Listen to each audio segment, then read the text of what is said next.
প্রতি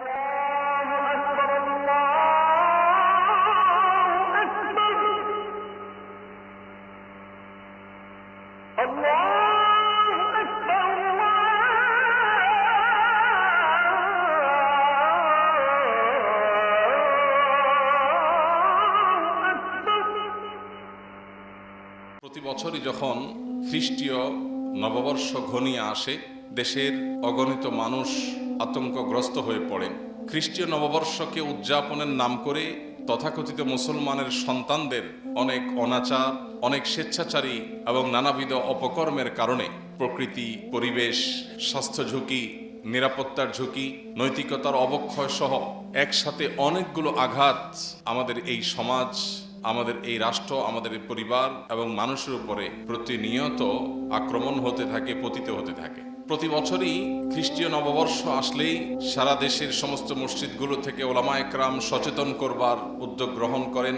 ইমাম সাহেবগণ মানুষকে অনাচার থেকে নিবৃত রাখবার জন্য পথনির্দেশ দিয়ে থাকেন। কিন্তু দুর্ভাগ্যজনক সত্য এবং বাস্তবতা হলো, কর্পোরেট ব্যবসায়ীরা তাদের বাণিজ্যিক স্বার্থে, এক শ্রেণীর মিডিয়া তাদের সামান্য হীন পার্থিব স্বার্থ চরিতার্থ করবার জন্য তরুণদেরকে ভোগবাদের নামে উন্মাদনা ও শৃঙ্খলা, মাদক এবং স্বেচ্ছাচারিতা, নানাবিধ অপকর্মের দিকে তারা ঠেলে দেয় এবং যার ফলশ্রুতিতে দিন যত অতিবাহিত হচ্ছে, আমাদের তরুণদের একটা উল্লেখযোগ্য অংশ, এমনকি কিশোরদের একটা উল্লেখযোগ্য অংশ তারা বিভ্রান্তির পথে পা বাড়াচ্ছে, নৈতিক অবক্ষয় চরমে পৌঁছেছে। আমরা প্রতি বছরই আপনাদেরকে এই সময় আসলে স্মরণ করাবার চেষ্টা করি। নতুন বছরের প্রথম মুহূর্তকে, প্রথম দিনটিকে বিশেষভাবে উদযাপন করবার, আনন্দ উল্লাস এবং হৈহুল্লোড় করে কাটাবার এই কৃষ্টি, এই সংস্কৃতি এসেছে শত শত হাজার হাজার বছর আগে অগ্নিপূজকদের থেকে। অগ্নিপূজক, প্রকৃতি পূজারীরা মনে করত বছরের প্রথম দিন, প্রথম ক্ষণ, প্রথম মুহূর্তকে আনন্দ উল্লাস করে, হৈহুল্লোড় করে, উৎসব করে, ভালো কিছু খেয়ে দিয়ে যদি কাটানো যায় তাহলে সারা বছর ভালো থাকা যায়।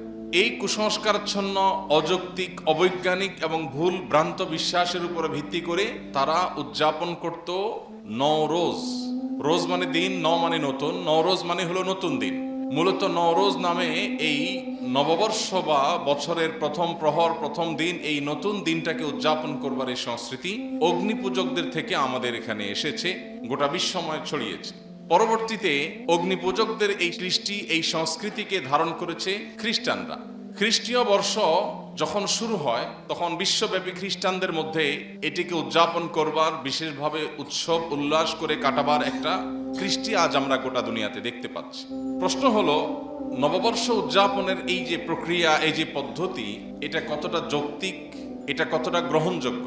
সর্বপ্রথম যে বিষয়টি চলে আসে সেটা হলো, যে বিশ্বাস থেকে নববর্ষ বা বছরের প্রথম মুহূর্তকে উৎসব করে, উল্লাস করে, হৈহুল্লোড় করে কাটানো হয়, সেই যৌক্তিকতা বা সেই দাবি, এটা যে অসার, সেটা যে বিভ্রান্তি, সেটা যে নিছক কুসংস্কার, সেটা বোঝার জন্য কোনো পণ্ডিত হওয়ার প্রয়োজন নেই। সবচেয়ে দুঃখজনক অধ্যায় হলো, আমাদের সমাজের যে অংশটা নিজেদেরকে তথাকথিত বিজ্ঞান মনস্ক বলে দাবি করে, যারা মনে করে যে তারা বিজ্ঞান মনস্ক, তারা সবকিছু বৈজ্ঞানিক বিশ্বাস, অভিজ্ঞতার ভিত্তিতে তারা করে থাকে, সেই মানুষগুলোই মূলত 31st নাইটের এই উন্মাদনায় গা ভাসায়।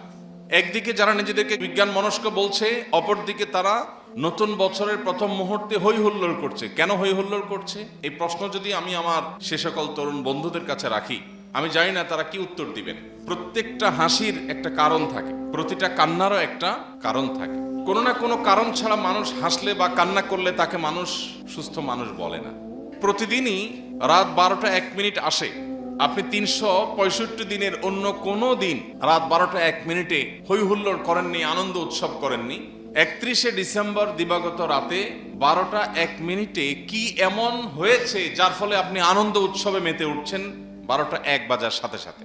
এই আনন্দের কারণটা কি? কি এমন ঘটেছে যে আপনি খুশি হয়ে গেছেন? উত্তর হয়তো আসবে যে একটা নতুন বছর আসছে। তো একটা নতুন বছর আসলে যদি আনন্দিত হয়, তাহলে যে মুহূর্তে একটা নতুন বছরকে আপনি ওয়েলকাম করছেন, ঠিক তার 1 মুহূর্ত আগেই একটা বছর গত হয়েছে। কারোর আগমন যদি আপনার আনন্দের কারণ হয়, তাহলে তার বিদায় আপনার বেদনার কারণ হবে। এই সহজ কথাটা বোঝার জন্য কোনো শিক্ষিত মানুষ হওয়ার দরকার নেই। যে ব্যক্তি আসলে আপনার খুশি হয়, তার বিয়োগ, বেদনা, তার বিরহ, তার বিদায়, এটা আপনার কষ্টের কারণ হবে। এক মুহূর্ত আগেই একটা বছর শেষ হয়ে গেল, সেজন্য তো আপনি কাঁদেন নাই, সেজন্য তো আপনি বেদনাহত হন নাই, সেজন্য তো আপনি কষ্ট পান নাই। তাহলে নতুন বছর আসছে সেজন্য আপনি খুশি হচ্ছেন কোন যুক্তিতে? সকল নতুন কি মানুষের আনন্দের কারণ? নতুন কিছু আসলেই কি মানুষ আনন্দ করবে, উৎসব করবে? জীবনে প্রথম কেউ বাঘ এবং সিংহের মুখোমুখি হয়েছে সরাসরি, প্রথম, ফার্স্ট টাইম। কি বলেন, আনন্দে হো হো করে হেসে দিবে না যে বাঘ সিংহ দেখেছি আমি মোবাইল স্ক্রিনে কিংবা খাঁচার ভেতরে, এখন আমার সামনে একেবারে বাঘ হাজির, সাপ হাজির, সিংহ হাজির, হিংস্র কোনো প্রাণী হাজির। মানে নতুন একটা প্রাণীকে একটা নতুন ভাবে দেখেছি, এই খুশিতে, এই আনন্দে মানুষ হো হো করে হেসে দিবে। আল্লাহ রাব্বুল আলামিন বলেছেন কোরআনে কারিমে, কুল্লু নাফসিন যায়িকাতুল মাউত, প্রত্যেক প্রাণীকে মৃত্যুর স্বাদ আস্বাদন করতে হবে, প্রতিটা প্রাণীকে মৃত্যুর স্বাদ আস্বাদন করতে হবে।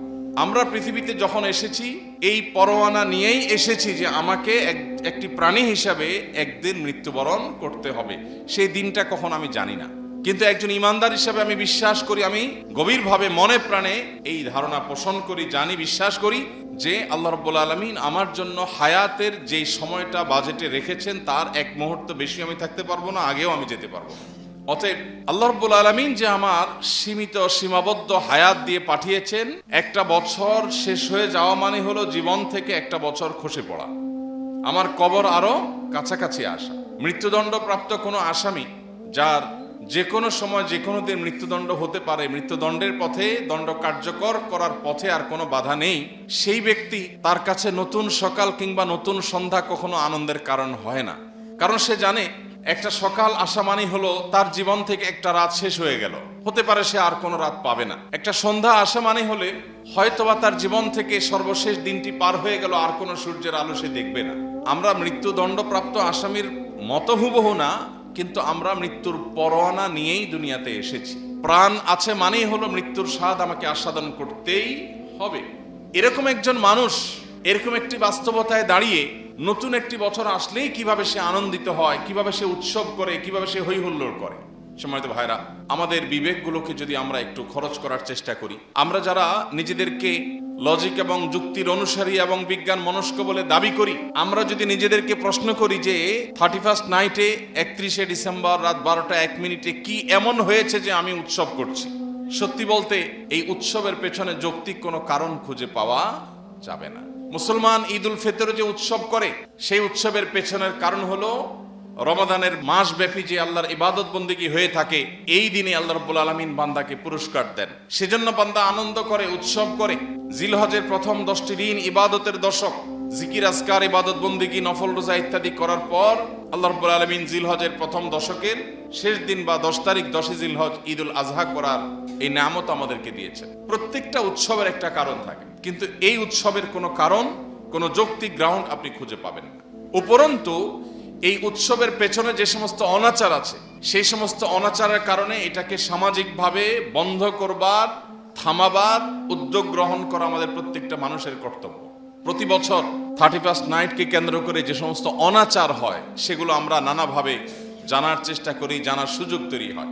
এর পেছনে যে সমস্ত অনাচারগুলো আছে, এর মধ্যে একটা বড় অনাচারের বিষয় হলো এর পেছনে স্বাস্থ্য ঝুঁকি আছে। অনেক অসুস্থ মানুষকে মৃত্যুর দিকে ঠেলে দেওয়া হয় এই অপসংস্কৃতির কারণে।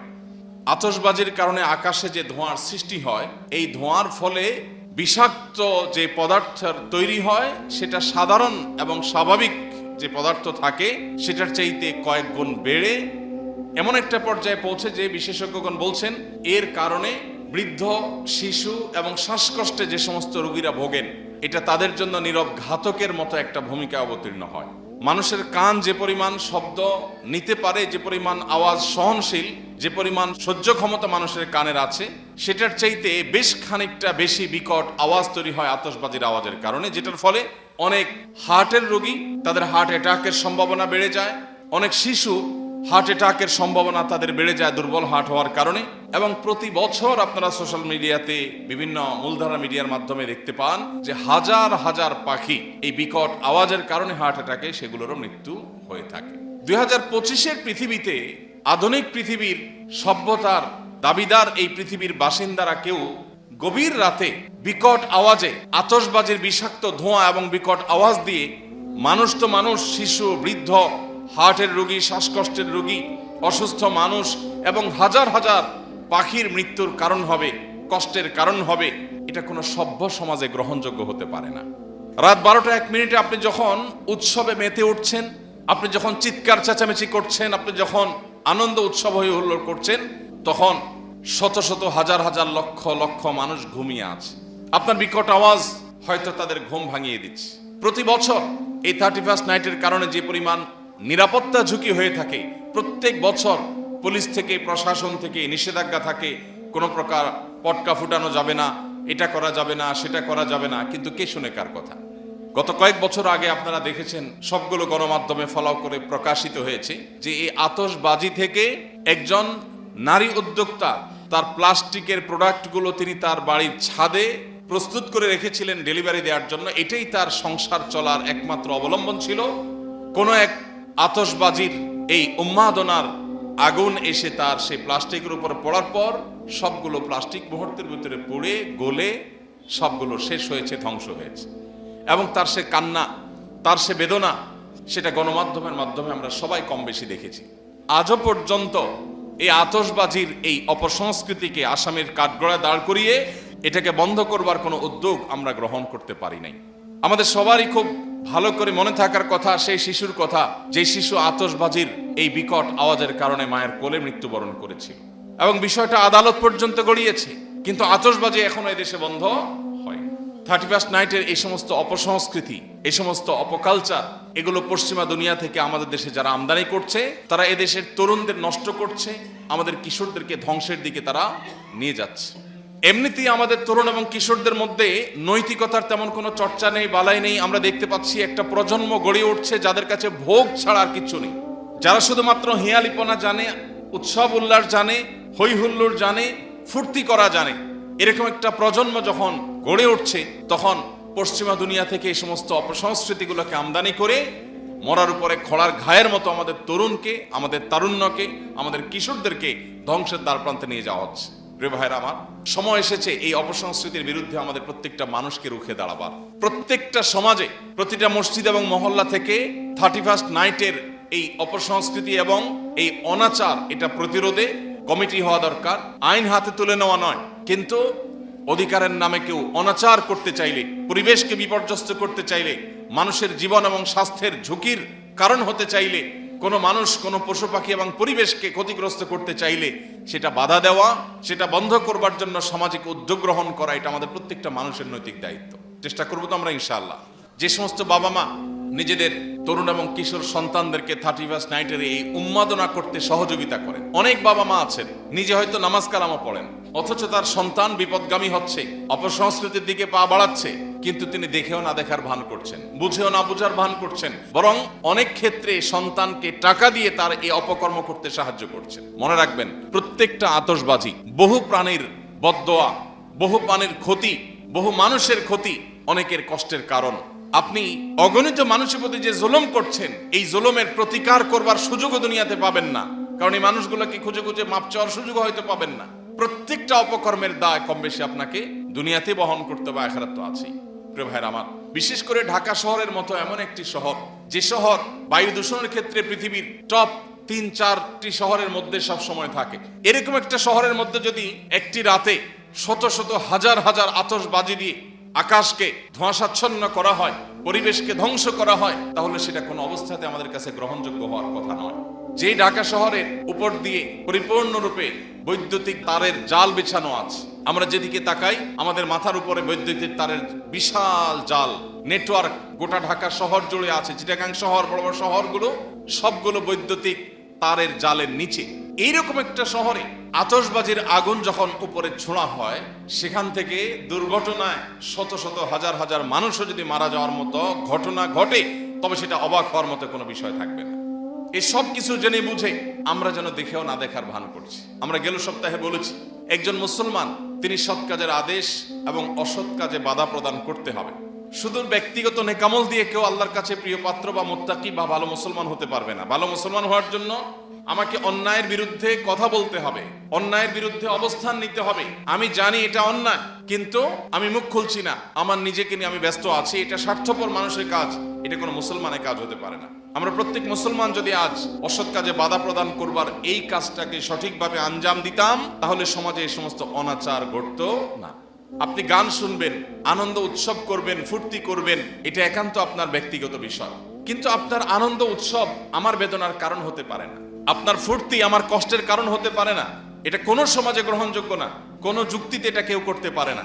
কিন্তু সমাজের উচ্ছৃঙ্খল তরুণরা এই 31st নাইট উদযাপন করবার জন্য যে সমস্ত আয়োজন করে, অনেক ভবনের ছাদে এই সমস্ত অনাচার যখন হয়, আমরা অনেকে দেখেও না দেখার ভান করে থাকি। বাড়ি মালিকদের কর্তব্য ভবনের ছাদগুলো সব তালা মেরে রাখা, অভিভাবকদের কর্তব্য সন্তানদের দেখে শুনে রাখা, তাদেরকে বোঝানো, কাউন্সিলিং করা যে এ কেমন উৎসব, যে উৎসব বহু পাখির মৃত্যুর কারণ হবে। প্রতি বছর আপনারা দেখেন বিভিন্ন স্থাপনা, বিল্ডিং এ, বিভিন্ন জায়গায়, বিশেষ করে পরিত্যক্ত ভবনে, বিভিন্ন ব্রিজ কালভার্টের নিচে, বিভিন্ন জায়গায় অসংখ্য পাখিরা ছুটোছুটি করতে থাকে, হুড়োহুড়ি করতে থাকে। কারণ বিকট আওয়াজ এটা তাদের হার্ট অ্যাটাকের কারণ হয়, তাদের কষ্টের কারণ হয়, এবং মৃত্যুর মুখে বহু পাখি ঝরে পড়ে।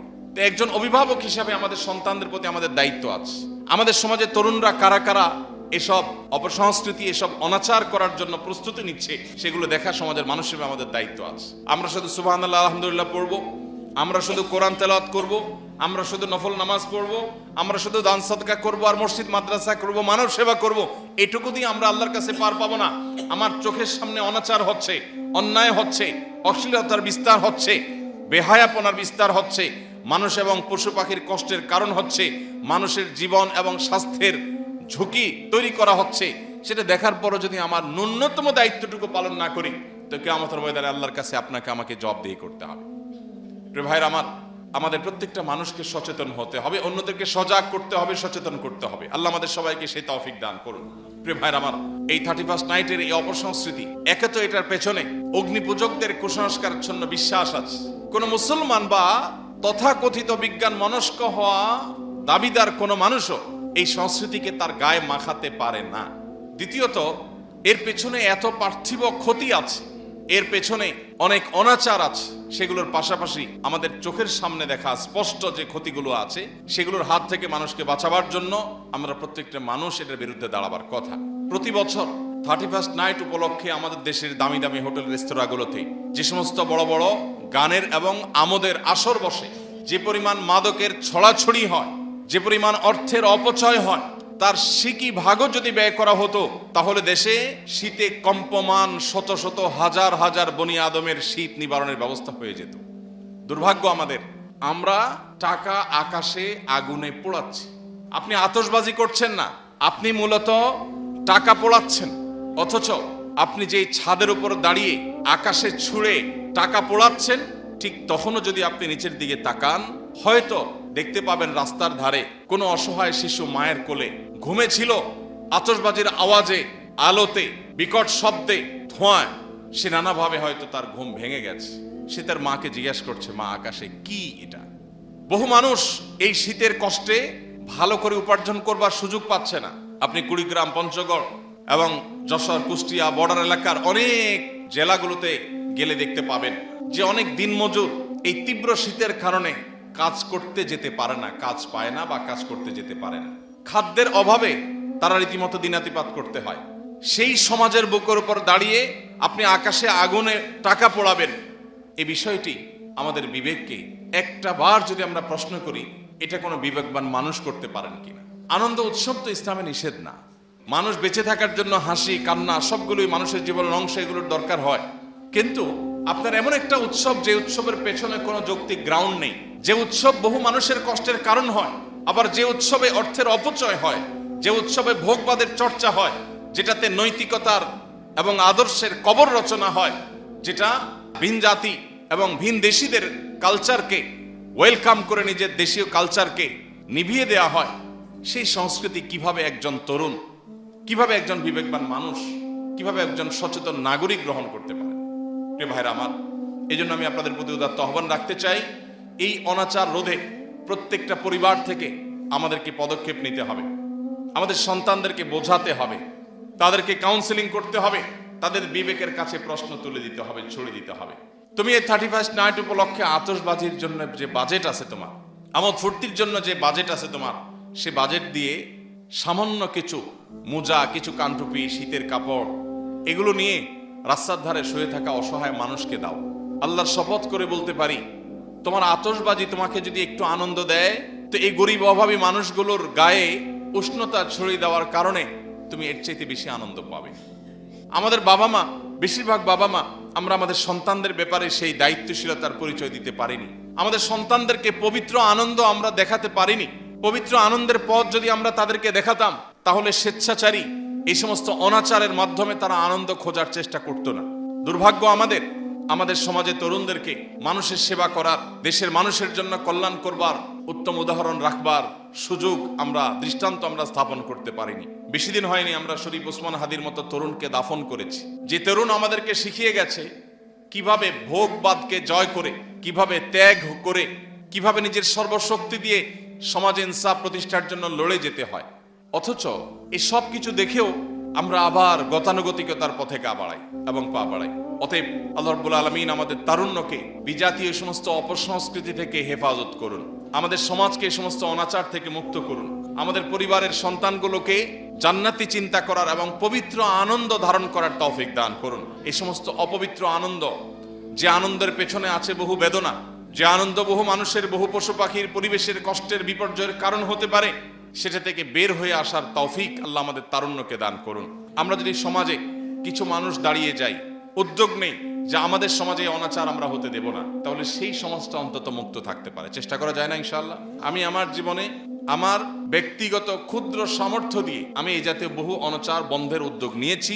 এরকম 31st নাইটে রাত 12:01 যখন এই হই হুল্লোড় এবং উন্মাদনা এবং অনাচার এবং জুলুম, পরিবেশ বিপর্যয় করবার এই উদ্যোগ যখন নেওয়া হচ্ছে, তখন আমি নিজে গিয়ে সেটা বন্ধ করবার উদ্যোগ নিয়েছি আলহামদুলিল্লাহ। প্রত্যেকটা সমাজ থেকে যদি এরকম তরুণদেরই একটা কমিটি হয়, যে আমাদের বিপদগামী তরুণদেরকে আমরা বোঝাবো যে তোমার একটা আতশবাজির, একটা আগুনের একটা অংশ যদি কোনো একটা বৈদ্যুতিক তারে পড়ে, একটা বিল্ডিং ছাই হয়ে যেতে পারে, মানুষগুলো কয়লা হয়ে যেতে পারে। তুমি আগুন নিয়ে খেলা করছো, ফুর্তি করার তো একটা সীমা আছে, একটা রেখা আছে। আজ ভোগবাদ আমাদেরকে কুরে কুরে খাচ্ছে, নৈতিকতাকে আমরা কবর দিয়ে ফেলেছি, নৈতিকতার কবর রচনা হয়ে গেছে। আবারও আমাদের এই বিবেকগুলো জেগে উঠুক, আমাদের অন্তর্চক্ষু খুলে যাক, আমাদের দায়িত্বশীলতা, দায়িত্ব সচেতনতা বৃদ্ধি পাক, এবং আমাদের অনাচার, জুলুম, অবিচার এবং মানুষ এবং পরিবেশকে বিপর্যস্ত করবার মতো এ জাতীয় কালচার, এগুলো নিপাত যাক, এগুলো বন্ধ হোক। আল্লাহ তাআলা আমাদের সবাইকে সেই তৌফিক দান করুন।